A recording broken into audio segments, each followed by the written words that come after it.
बिस्मिल्लाहिर्रहमानिर्रहीम। अस्सलाम वालेकुम। आज जो हकीकत टीवी आपको जनरल आसिफ गफूर का क्लिप दिखाने जा रहा है, आपने आज से पहले 26 जनवरी 2019 की जनरल आसिफ गफूर की प्रेस कॉन्फ्रेंस ज़रूर देखी होगी। सारी दुनिया ने देखी और उस वक्त पाकिस्तानी बड़े गुस्से में थे क्योंकि इंडिया यहाँ से क्रॉस करके गया था और हमने उनके जहाज़ नहीं गिराए।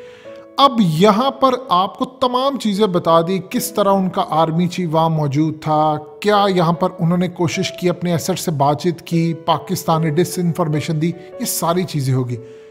असल में एक ऐसी चीज़ थी जिसने इंडियन फौज को, उनके इदारों को बनाया बेवकूफ़। वो थी जनरल आसिफ गफूर की प्रेस कॉन्फ्रेंस में कही गई बात। आपने इस क्लिप को, पूरी प्रेस कॉन्फ्रेंस में से ये चंद मिनटों का क्लिप है, एंड के ऊपर क्या बात होती है और दरमियान में क्या बात होती है। मजीद डिस्कस करने से पहले इस वीडियो को लाइक करें, हकीकत टीवी को सब्सक्राइब करें और बेल आइकन पर जरूर क्लिक करें। जब जनरल आसिफ गफूर गुफ्तगू कर रहे थे तो उन्होंने एक बात की वहां पर, उन्होंने कहा कि नेशनल कमांड एंड अथॉरिटी का कल इजलास बुला रहे हैं, पॉलिटिकल पार्टीज का आपने देखा कि क्या उनका अंदाज था। कल हम बैठेंगे, हम बैठकर करेंगे डिसाइड और उसके बाद हम आपको डिफरेंटली एक जवाब देंगे। आप हमारे सरप्राइज का इंतज़ार कीजिएगा, ज़रूर जवाब मिलेगा, ज़रूर सरप्राइज मिलेगा। अब उसके बाद अचानक जनरल आसिफ गफूर गुफ्तगू करते हुए एक जगह पहुंचकर कहते हैं कि अगर आपने हमला किया होता, यानी अगर हमारे ऊपर कोई आपके तो सिर्फ जहाज़ चले गए, अगर हमले के बाद हम भी आपके ही मुल्क के अंदर घुसते जाते, फिर उसके बाद अचानक वो अल्फाज चेंज कर देते, हमने कहा ना आपको कि वो डिफरेंटली आपको सरप्राइज देंगे। ये जनरल आसिफ गफूर के अल्फाज है।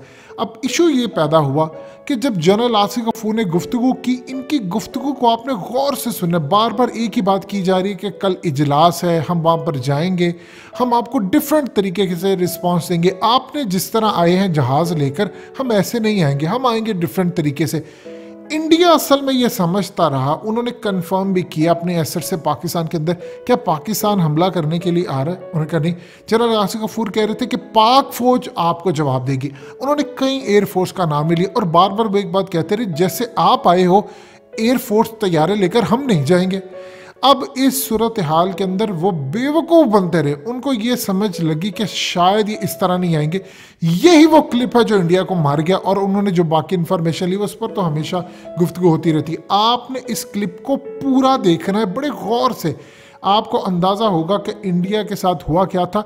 बार बार देखिए कि बात जनरल आसिफ गफूर कह रहे हैं कि हम डिफरेंट तरीके से, जो आप किया वो नहीं किया, लेकिन अगले दिन कर वही दिया और उसके बाद इंडिया परेशान हो गया क्योंकि उन्होंने अंदाज़ा कर लिया था कि ये नहीं आने वाले, ये कुछ और करेंगे। अभी कल इजलास होगा, इनको पता ही नहीं था कि हम 24 घंटे से पहले पहले वहां घुस जाएंगे। ये है वो मज़ेदार क्लिप जो आपने सुना। सुनिए ज़रा क्लिप एक दफ़ा। प्राइम मिनिस्टर ने कहा था कि हम रिटेलिएट का सोचेंगे नहीं, रिटेलिएट करेंगे। तो हमला तो आपने किया नहीं, इंट्रूजन हुई, उसकी रिटेलिएशन 3 पॉइंट्स पे की। एयरफोर्स का पहला काम होता है कि जो एयरफोर्स आ रही है उसको डिनाई करे। हमारी एयरफोर्स ने वो काम किया। मैंने 3 चीजें कही थी। You will never be able to surprise us. We have not been surprised. We were ready, we responded, we denied. मैंने कहा था कि we will retain the escalation ladder. We have that initiative in our hand.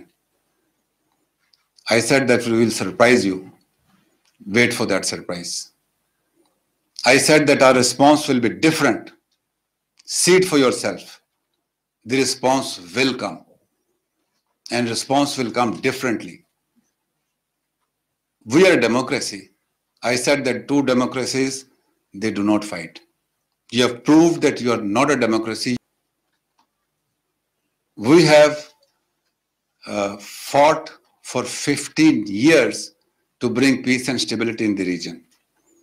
If you look at this option that we focus towards you, we are focusing towards you. कल parliament का joint session भी है। उसके बाद prime minister ने national command authority की meeting भी बुलाई है and I hope you understand what is National Command Authority. What does it constitute? We are a democracy. We have political consensus. पहले प्राइम मिनिस्टर साहब ने कहा था कि I authorize you to take them on. जिस plane पे वो आए उस प्लेन पे उनको रिस्पॉन्स दिया गया, उनको डिनाई किया गया। अब प्राइम मिनिस्टर ने आज की मीटिंग में कहा आर्म फोर्सेस को भी, तमाम एलिमेंट्स ऑफ नेशनल पावर को भी और पाकिस्तान की 207 मिलियन पॉपुलेशन को भी, get ready for any eventuality. अवाम तैयार है, आपने पॉलिटिकल पार्टीज के आज रिस्पॉन्स देखा है, सब एक हैं। Now it is time for India to wait for our response. The response will come at the point and time of our choosing, where our civil military leadership decides and as a matter of fact has decided. It is your turn now to wait and get ready for our surprise. Thank you very much, ladies and gentlemen. We will do it, and we will do it where we will let the people of Pakistan and the world know. Why?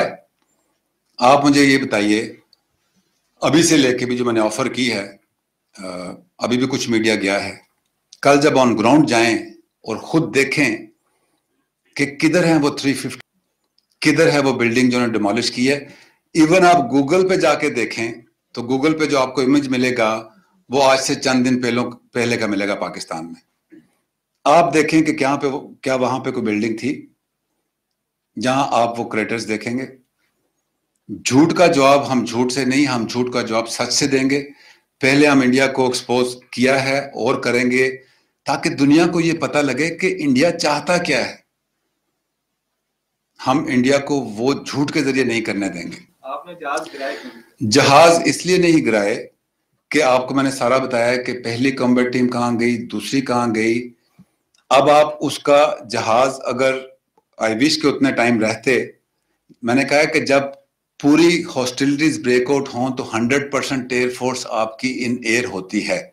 अब चूंकि ये मैं आपको बता दूं, अगर India ये decision लेता कि मैंने स्ट्राइक करनी है और मिलिट्री टारगेट्स पे करनी है तो वो स्टैंड ऑफ डिस्टेंस से भी कर सकता था, वो LOC क्रॉस किए बगैर भी टारगेट ले सकता था। जब उनका डिजाइन ही ये था कि हमने सिर्फ एक ड्राई रन लेना है और हमने एक ऐसी जगह हिट करना है, लेट से वो किसी भी पाकिस्तान में हजारों मदरसे, they just had to pick one मदरसा फायर, उसमें जो भी हमारे स्टूडेंट्स होते, तालिब इल्म होते, तो उनके लिए झूठ को सच करना ऑन ग्राउंड आसान होता। जी हमने तो, आप देखें अब जो शहीद हुए बच्चे हैं या उसके जो स्टूडेंट्स हैं, वो उठ के तो नहीं बताएंगे जी हम तो बड़े पीसफुल शहरी थे। पहली जो स्ट्राइक होती है वो उसका रिस्पॉन्स आपका इमीडिएट जाता है। उसके बाद अगर डॉग फाइट होती है या तो हम भी क्रॉस करें, लेकिन मैंने कहा था ना कि we will respond differently and will surprise you.